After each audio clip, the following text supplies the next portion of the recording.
Bienvenue à cette autre émission d'une virée au Kamouraska. Mais avant de vous mentionner les lieux que je vais visiter aujourd'hui, je tiens à mentionner que nous sommes à Rivière-Ouelle et c'est la première municipalité du Québec à recevoir une désignation de paysage culturel patrimonial pour les secteurs des Pointes aux Iroquois et aux Orignaux. Non, mais c'est pas merveilleux pour les gens de Rivière-Ouelle? Ils doivent être très, très fiers. Alors, mon sujet aujourd'hui, c'est le bois, parce que plusieurs artisans dans le Kamouraska travaillent le bois.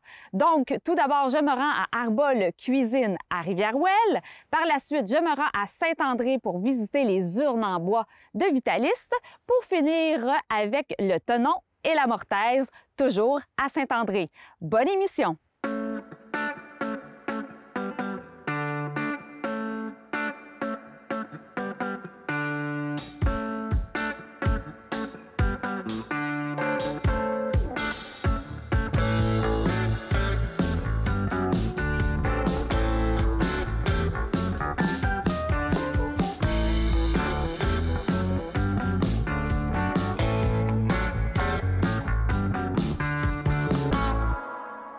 Alors, je suis arrivée à Arbol Cuisine et je suis en compagnie de l'homme derrière cette entreprise, Stéphane Dumont. Merci de m'inviter dans ton atelier. Dans mon petit coin de pays. Dans ton petit C'est coin ça, de mon pays. petit coin de paradis, ça me fait plaisir. Ben écoute, moi, j'aimerais savoir tout d'abord d'où est venue ta passion pour le bois? Ben, je pense que ça fait longtemps. Je pense que ça date même de quand j'étais vraiment jeune avec mon grand-père, quand j'allais le visiter. Tu sais, il y avait une petite shop de bois en arrière de chez eux, puis il me montrait des trucs.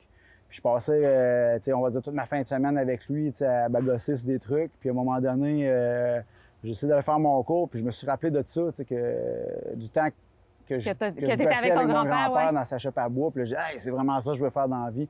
C'est ça que j'aime, finalement. T'sais. Fait que tu as pris un cours en ébénisterie? Oui, j'ai fait un cours en ébénisterie dans l'Ouest canadien à Selkirk College. Je voulais parfaire mon anglais un peu. OK. Et puis, je bombais pas mal dans ce temps-là. Fait que, c'était important d'avoir aussi deux, trois petits à côté comme le ski, les montagnes, la neige. Donc, dans un autre environnement qui n'est pas nécessairement celui du Québec, qui est bien aussi. Là. Mais donc, je suis allé le faire là-bas. C'était un bon cours. C'était un cours qui était renommé pour être basé sur le design du meuble, en fait, contemporain. OK. C'était ça qui me branchait pas mal là-dedans. Et là, on dit Arbol Cuisine parce que toi, tu as vraiment décidé de diriger vers des produits pour la cuisine. Oui, bien au début, c'était Arbol. Puis finalement, tu sais, des fois, les choses, tu nommes ça Arbol au début, mais là, à un moment donné, quand tu vas avoir, on va dire, avec Internet qui est venu après, le .com, je peux pas avoir le arbol.com, c'est niaiseux de même, mais tu sais, parce que, tu sais, Arbol, ça veut dire arbre en espagnol, fait qu'on s'entend-tu que le arbol.com t'as déjà pris? Ben ouais, sûrement, fait que là, j'ai rajouté le cuisine, puis l'Office de la langue française aime bien ça, de toute façon. T'sais, donc, ça a vraiment donné vraiment une direction à ce qu'on faisait. De toute façon, on s'en allait de plus en plus vers les articles de cuisine. On fait encore du meuble, mais on va dire que 80-85 de notre chiffre d'affaires, c'est vraiment sur les produits de cuisine en bois, en fait. Là. Mais est-ce que tes meubles, c'est par commande ou c'est vraiment, tu offres des fois des créations, puis c'est tout? On a certains meubles qu'on fait... on fait du sur-mesure, ça, c'est certain. OK. Mais on a aussi une ligne de meubles qu'on fait, qu'on a désigné ici, qu'on aime répéter, si on veut, là. Les produits de cuisine ont pris peut-être plus d'ampleur depuis un an et demi. Là. Mais là, je vois que ça travaille fort à côté. T'es pas tout seul là, à faire non, ça. Des Là. petits lutins qui Des préparent petits déjà, lutins. des petits lutins qui préparent déjà Noël, si on veut. Là. Ah ouais? Ouais, vous êtes déjà à l'étape de... On est l'été, puis là, vous préparez des commandes pour l'hiver. De plus en plus, il faut même commencer vraiment de bonne heure. Là. C'est vraiment un pic dans l'année. On va dire novembre, décembre. C'est là que ça s'offre tellement bien en cadeau, ces petits produits-là. Fait qu'il faut se préparer déjà, là, sans problème, oui. Mais là, quand on parle de produits, là, qu'est-ce que, tu sais, sans tout nommer tes produits de cuisine, là, c'est quoi, mettons, les plus populaires? Tu as des planches à découper, tu as salière poivrière. Salière poivrière, ça s'en vient vraiment un de nos dadas, si on dirait. Là, c'est que c'est dur de trouver des bons moulins à poivre avec des bons mécanismes dedans. Au fil des années, on a réussi quand même à faire notre chemin là-dedans, puis on est de plus en plus reconnus pour ça. Donc, en utilisant, oui, des bois fins, des fois des bois d'exception, mais en plus en ayant des excellents mécanismes, comme je disais, c'est quelque chose qui s'envoie aussi encore très bien par la poste. Donc, de plus en plus, on en envoie partout dans le monde. Là. Mais à part, mettons, salière poivrière, planche à découper, qu'est-ce que tu as d'autre? Ah, des rouleurs à pâte, blocs à couteau, des blocs à couteau, barres aimantés pour les couteaux encore. Dis-moi, là, tu es tout le temps en réflexion aussi pour offrir des nouveaux produits. Comment qu'on peut faire pour surveiller, là, tout ce que tu fais? Tu as un site Internet, une page Facebook que tu mets à jour. C'est comment qu'on regarde là, ouais, l'infolette, c'est toujours bon. Hein? L'infolette, pour nous, c'est la façon la plus personnelle de rentrer avec nos clients, je veux pas, soit par des fois des petites promotions. Ah, OK, on sort un nouveau produit, regardez, c'est ça. On explique, c'est plus facile d'expliquer le produit, en fait. Oui, donc, il y a les marchés aussi qu'on va pouvoir te retrouver un jour. Donc, c'est la complicité avec ton client aussi, puis la reconnaissance dans le sens que quand il voit le produit, tu l'as tout de suite la réaction du client. Oui, c'est ça. Puis des fois aussi, c'est comme...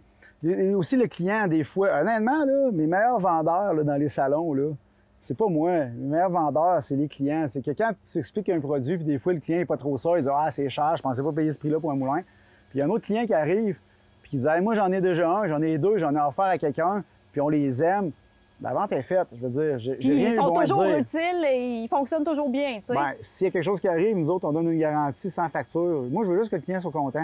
Si le client est content, il va revenir, puis il va en parler à d'autres. Et en terminant, là, Stéphane, là, moi, j'aimerais ça te demander, là, c'est quoi qui te passionne le plus dans ton entreprise? Qu'est-ce que tu aimes le plus faire? Ça, c'est dur à dire parce parce que le design, en général, j'adore ça. J'aurais pu être designer industriel, j'aurais adoré ça, faire ça. Mais en fait, c'est un peu ça que je fais, mais en région, dans ma petite atelier.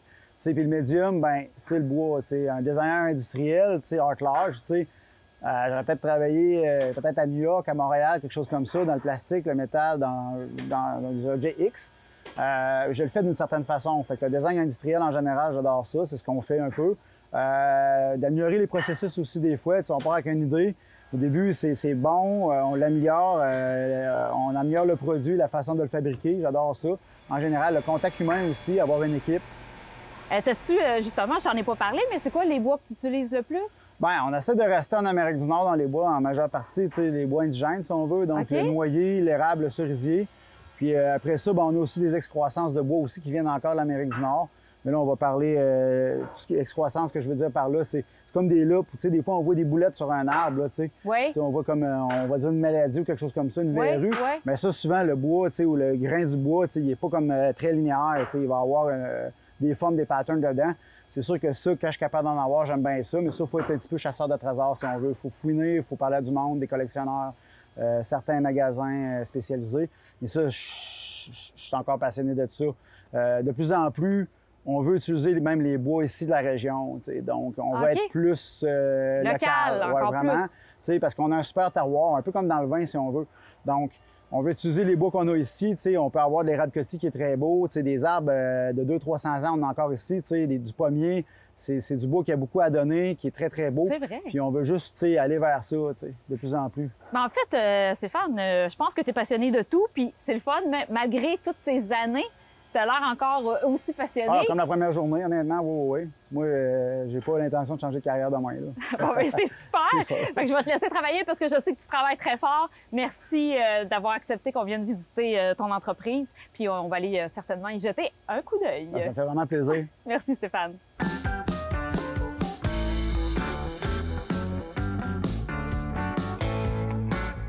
Alors, je suis arrivée à Saint-André-de-Kamouraska rencontrer Josée Bourgoin.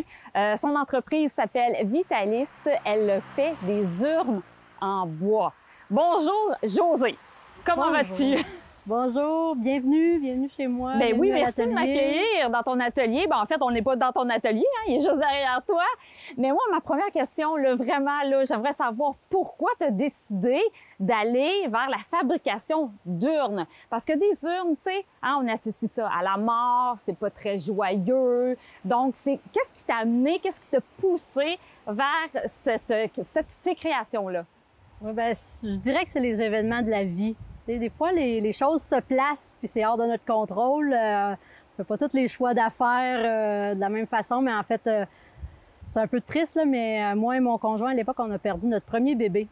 Puis mon père était ébéniste et on a fait la première urne ensemble. Donc, je sais que c'est très sensible, mais c'est ce que je dis, c'est des fois, c'est les événements, comment on rebondit, comment on trouve du sens à travers. En tout cas, moi, c'est à travers cette épreuve-là que j'ai dit, oh là, il faut que je me raccroche à quelque chose de vivant parce que là, j'en voulais des enfants, je voulais une famille, je voulais, tu sais, j'avais 30 ans, je voulais continuer à vivre. Puis, donc, j'ai dû accepter la mort ça a été vraiment un défi, là. Tout à fait, surtout un enfant. Oui, c'est ça, un des plus gros tabous qu'on a dans la société. Mais c'est ça, j'ai comme réutilisé cette expérience-là, ce gros choc émotif-là. Puis, ben après, j'ai compris, tu sais, les arts, c'est un peu ça que ça fait. Ça nous permet d'exprimer des messages. Puis là, j'ai compris que le travail du bois pouvait porter un message. Puis j'ai dit, OK, là, ça va avoir du sens si je peux aider d'autres familles aussi dans ce... Et en fait, de remettre la vie, la mort, de recréer un pont pour ramener la mort dans un cycle de vie. Mais l'un ne va pas sans l'autre, hein, malheureusement. Et c'est ça, et à un moment donné, il faut l'accepter. La souffrance est là, la tristesse est là, mais il n'y a rien de plus humain comme épreuve que la mort. Mais moi, ce que j'essaie de faire avec mes créations, c'est d'humaniser la mort, justement. C'est vraiment bien expliqué. Donc, on peut dire qu'avec la fabrication de ta première urne avec ton papa, tu as passé à une autre étape. Ça t'a fait du bien, ça, le fait de l'avoir fait, cette urne-là avec ton père. Oui, ça t'a donné un baume sur ton cœur. Ça a été une révélation, je le nomme comme ça, là, parce que mon père travaillait le bois, j'avais déjà sculpté un peu, je travaillais un peu avec lui. Mais, tu sais, à l'époque, j'étudiais en administration. Oh boy! Puis j'étais loin des arts puis des émotions. Puis justement, là, le fait de pouvoir m'investir dans un projet, ça devient comme c'est comme devenu comme un genre de rituel où, tu sais, c'est une façon d'exprimer l'amour. Puis là, j'ai compris que le travail du bois pouvait porter des émotions. Puis, en tout cas, je trouve que pour moi, ça fait tellement de sens maintenant de créer des objets funéraires parce que c'est un objet qui est fonctionnel. Il doit contenir des cendres. Il y a une fonction comme n'importe quel objet métier d'art. Mais en plus, on se rapproche beaucoup de l'artistique parce qu'on veut qu'il y ait de l'émotion, on veut que ça exprime un message. Puis je trouve juste que ça a énormément de sens d'offrir ce service-là aux familles. Puis c'est sûr que c'est un objet qu'on regarde à tous les jours, hein? Oui, puis il est exposé, tu sais, les moments importants de la vie, que ce soit une naissance d'un enfant, tu sais, un berceau, une robe de mariée, tu sais, le premier petit pyjama qu'on met à un bébé. Et on veut que ça soit fait avec amour. On le choisit, en tout cas, on le choisit. Parce que les événements marquants, tu sais, c'est ça, c'est des moments de famille, c'est des moments où l'amour est tellement fort. Moi, je compare beaucoup là, les naissances et les décès. Puis c'est ça, l'amour qui est là, tu sais, doit s'exprimer. Puis un objet fait main, bien, il peut porter, tu sais, c'est pas la même chose. C'est pas la même chose qu'un produit industriel qui est fait en série, tu sais, après, on a les croyances qu'on a, mais moi, je crois que cette énergie-là, en tout cas, l'amour que je mets dans mon travail, c'est comme un chandail tricoté à la main, là. On le garde, on le sent que c'est pas la même chose. Fait que j'ai cette vision-là, en tout cas, j'observe mon travail de cette façon-là, puis je pense que les gens qui viennent ici, ils accrochent à ce message-là. Oui, mais il faut quand même le dire là, aux gens à la maison parce qu'ils doivent trouver quand même ton histoire triste. Tu as eu quand même des enfants, là. Oui, hein? T'en as eu d'autres, hein? Deux si je me trompe pas. Deux beaux grands-enfants maintenant, puis j'en fais de l'accompagnement pour des parents, tu sais, des parents qui perdent des bébés. Puis, tu sais, en tout cas, je pense qu'à travers ça, il y a comme un message d'espoir, puis de venir ici, puis de voir que moi, j'ai rebondi. Ben oui, tout à fait. En tout cas, ils peuvent se confier à toi par rapport à ton expérience. Puis qu'est-ce qu'il faut dire de tes urnes? Qu'est-ce qui est spécial avec toi? C'est qu'ils sont tous différentes. Hein? Oui, c'est des produits uniques, on peut dire ça, là. J'ai développé une approche, parce qu'à travers tout ça, mon père il est décédé aussi.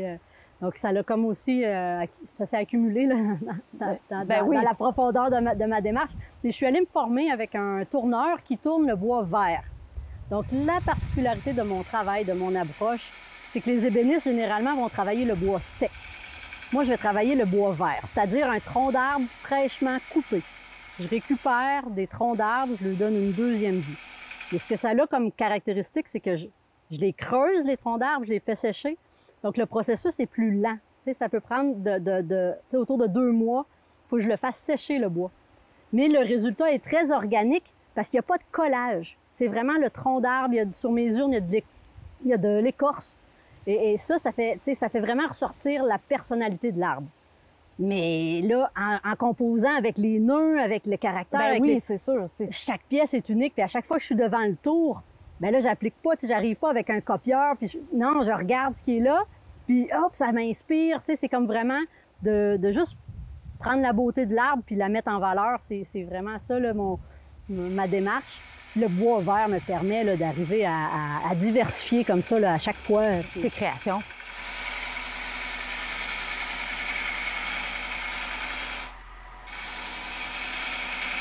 Donc, c'est un travail de collaboration aussi avec tes clients. Ils vont venir te voir dans ton atelier. Oui. Mais c'est quoi ta principale clientèle, disons? Est-ce que c'est les gens du coin ou c'est partout au Québec, c'est partout au Canada, c'est partout au monde? Bien, j'exporte un petit peu là, à l'international, mais oui? c'est un petit pourcentage. Mais c'est principalement au Québec. Puis je dirais, là, tu sais, c'est presque 50-50. J'ai vraiment une clientèle locale. Puis c'est vraiment grâce aux gens de la région que j'ai réussi à en faire un temps plein. C'est vraiment grâce à nos familles d'ici. Puis c'est de plus en plus des gens qui viennent me voir pour des commandes de préarrangement. C'est ça qui me permet d'avoir un temps plein parce que, tu sais, la mort, c'est... Tu sais, des fois j'en vends, des fois j'en vends pas, mais j'équilibre mon temps de travail avec des commandes non urgentes. OK. Fait qu'à travers les commandes urgentes, tac, à un moment donné, ça devient plus tranquille.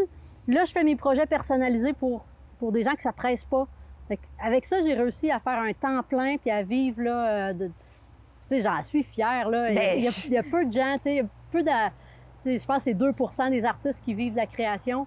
Donc, tu sais, c'est vraiment grâce à ma clientèle locale que j'ai réussi à faire ce saut-là. Ah, mais écoute, ça fait tellement du bien de te parler, Josée.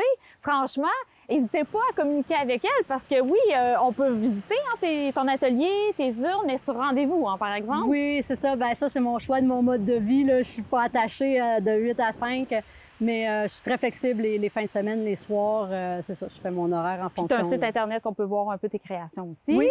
Et est-ce qu'il y a d'autres endroits qu'on peut voir tes créations? Est-ce que tu as des endroits que tu laisses des urnes ou non, c'est ici puis c'est tout?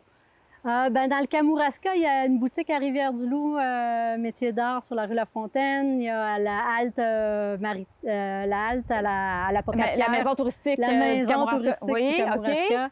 Mais sinon, c'est ça le choix, la diversité, puis pour que je puisse vous réexpliquer tout ça en vrai, ben en oui, live. c'est ça que tu veux aussi, c'est être avec les gens. Ça me fait plaisir. Puis là, tu sais, il y a des gens qui viennent avec leur visite, puis là, tu sais, ça devient comme une activité, mais tu sais, quand on est, tu sais, quand on n'est pas face à la maladie ou quoi que tu sais, ça devient comme une activité. C'est ça, puis ça, tu sais, c'est autant les hommes que les femmes. Tu sais, moi, je peux vous parler des arbres, je peux vous parler plein de choses. Ça me fait vraiment toujours plaisir.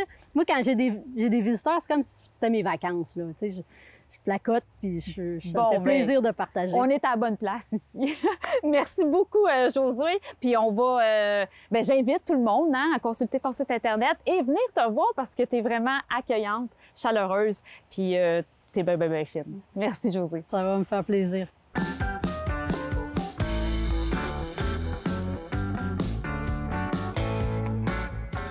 Alors, je suis toujours à Saint-André de Kamouraska en présence de Benoît et Caroline pour nous parler de l'entreprise Le Tenon et la Mortaise. Tout d'abord, ma première question, c'est qui le tenon et qui est la mortaise? Bien, pour répondre à ta question, je vais t'expliquer c'est quoi un tenon et mortaise. Oui, vas-y donc! C'est un assemblage en ébénisterie pour assembler 2 pièces de bois. Puis dans le fond, le tenon, c'est la partie mâle de l'assemblage et la mortaise, c'est la partie femelle et les deux s'assemblent pour faire un assemblage solide. Ça fait que je te laisse déduire qui est qui. Le tenon et la mortaise.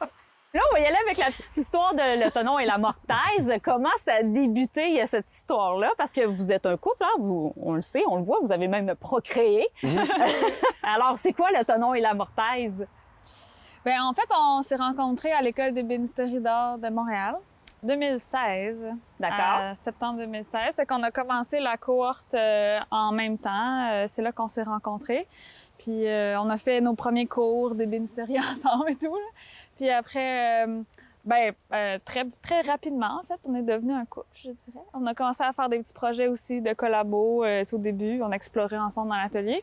La passion du bois vous a réunis, disons. Oui. Là. Définitivement. Vraiment. Ouais. Puis après un an, Ben est allé vivre à Gatineau et retourné dans son patelin d'enfance. Toi, t'as Moi, resté à Montréal. les cours. OK. Ouais, c'est ça. J'ai fini le cours, puis lui est allé travailler dans un atelier à Gatineau, dans ce coin-là. Puis après le cours de 3 ans, on a décidé qu'on était mûrs pour l'entreprise, là. Fait qu'on s'est dit, on a tout de suite cherché un endroit où venir vivre et démarrer la business. Et pourquoi Saint-André de Kamouraska? Ben honnêtement, c'est surtout la maison. On avait comme une longue liste de critères qui incluait aussi, tu sais, un atelier ou un endroit où bâtir un atelier ou... je voulais aussi être sur la 132 pour pouvoir avoir la petite boutique éventuellement. C'est ça, il y a l'atelier que vous créez et là, il y a la petite boutique qui est vraiment à côté de la 132 pour vendre vos produits. Notre petite vitrine, oui. La vitrine estivale, tu sais, ouverte de juin à octobre. Là. Fait que ça cochait tous les critères financiers aussi. Fait qu'on s'est dit Saint-André, c'est notre place. C'est notre place. Ouais. Et là, qu'est-ce que vous faites là? Parce que là, tout le monde se demande à la maison, mais oui, mais OK, le bois, mais qu'est-ce qu'ils font exactement? C'est quoi les produits que vous faites là? En fait, nous, on fait des objets domestiques principalement. On a une collection d'objets domestiques, entre autres des accessoires pour les plantes, mais on fait aussi du mobilier qui est assemblé par le client chez eux. En ce moment, on a une bibliothèque qui s'appelle la Clara. C'est une bibliothèque qui est vendue en morceaux, ce qui fait qu'on peut l'expédier partout. Dans le fond, c'est un peu ça le but.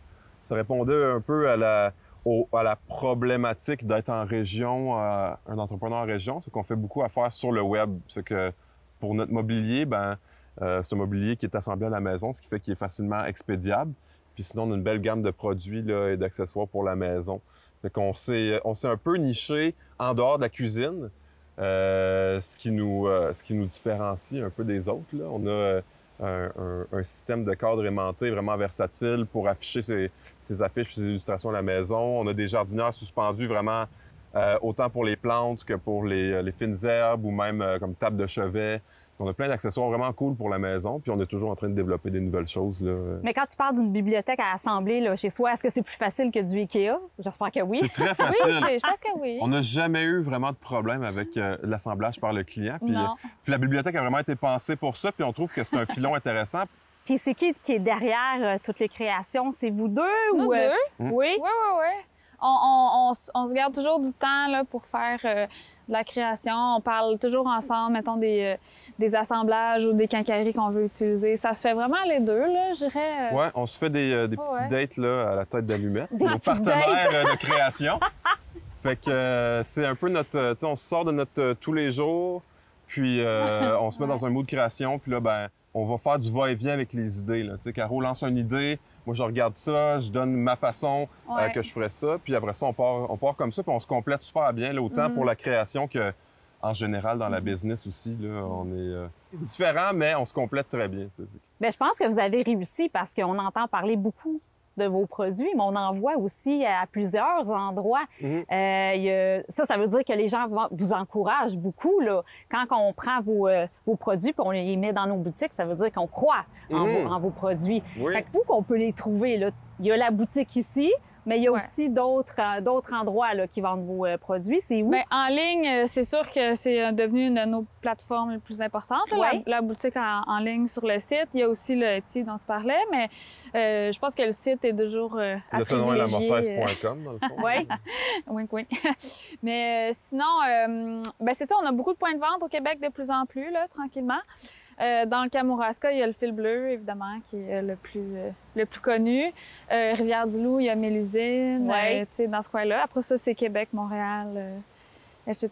Mais... Fait que vous vendez un peu partout au Québec quand même, hein? C'est pas juste une clientèle ici. C'est ça. Dans le fond, notre clientèle locale, c'est beaucoup à travers nos boutiques puis le site Internet, mais on fait aussi beaucoup de l'international avec le marché en ligne, ce qui fait que avec tout ça, là, avec toutes ces portes d'entrée-là, on peut vivre de notre métier, puis c'est le fun. On a bien diversifié Puis là, vous avez une boutique à l'entrée. Ça veut dire que vous aimez aussi rencontrer les gens. Certainement. Vous aimez avoir un contact direct avec l'acheteur. C'est sûr. C'est ce qui fait, ça a un lien direct dans notre collection. C'est de rencontrer les gens, puis de parler avec les gens, puis d'avoir des commentaires, puis avoir le feedback, puis qu'est-ce que les gens aiment plus, qu'est-ce que les gens aiment moins, puis juste connaître les gens qui sont nos clients, ça n'a pas de prix. Puis notre boutique, c'est le fun parce que les gens nous rencontrent, puis aussi, c'est un peu, pour nous, un petit incubateur pour des nouveaux produits. Quand on a des nouveaux produits, on les met dans la boutique en premier pour voir la réaction des gens, puis après ça,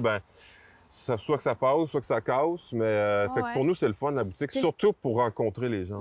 Ça prend ce genre de petit kick-là qui fait comme, OK, ouais, c'est pour ça qu'on fait ça, tu sais. Puis les gens aiment ce qu'on fait, puis on sent qu'on est important, tu sais. Puis ça, c'est valorisant. Puis tu peux juste savoir ça quand on fait justement la boutique ou les salons, où est-ce qu'on rencontre les gens. Puis pour nous, c'est notre fil conducteur, là. C'est les clients, puis c'est pour qui on fait ça, puis pourquoi on fait ça, puis c'est pour eux, puis c'est là qu'on... C'est le fun, ça. On en profite. Là. Je vois dans le Kamouraska qu'il y a beaucoup de collaborations. Vous, est-ce que vous collaborez avec d'autres personnes qui travaillent le bois, mettons, ou le fer pour des produits que vous faites? Est-ce que vous collaborez avec des gens dans le coin? Oui, bien, notre voisin d'en avant, Atelier VQR, c'est comme un peu nos parrains de l'artisanat. Parce que quand on est arrivé ici, on les a rencontrés en arrivant ici, on ne les connaissait pas. Puis finalement, Julien Verret, le fils du fondateur, c'est notre meilleur ami. Puis il nous a vraiment un peu ouvert au monde de l'artisanat puis au salon, etc. Puis en parallèle à ça, on fait aussi des collaborations avec lui là, pour certains de nos produits. T'sais, on a des garnitures en cuir. Puis même chose pour lui, on a des garnitures en bois pour certains de ses produits. Ça fait qu'on s'aide beaucoup. Mais sinon, aussi, même entre ébénistes, là, justement, Stéphane de Arbol, on est toujours vraiment content de s'envoyer des clients. Puis quelqu'un me demande pour une planche à découper sur mesure, moi, je vais dire, regarde, il y a Stéphane d'Arbol que lui, c'est ça qu'il fait. Il fait ça, puis ça me fait tout le temps le plus grand des plaisirs d'y envoyer des clients, puis vice-versa, il nous envoie, puis on est super amis, puis on est...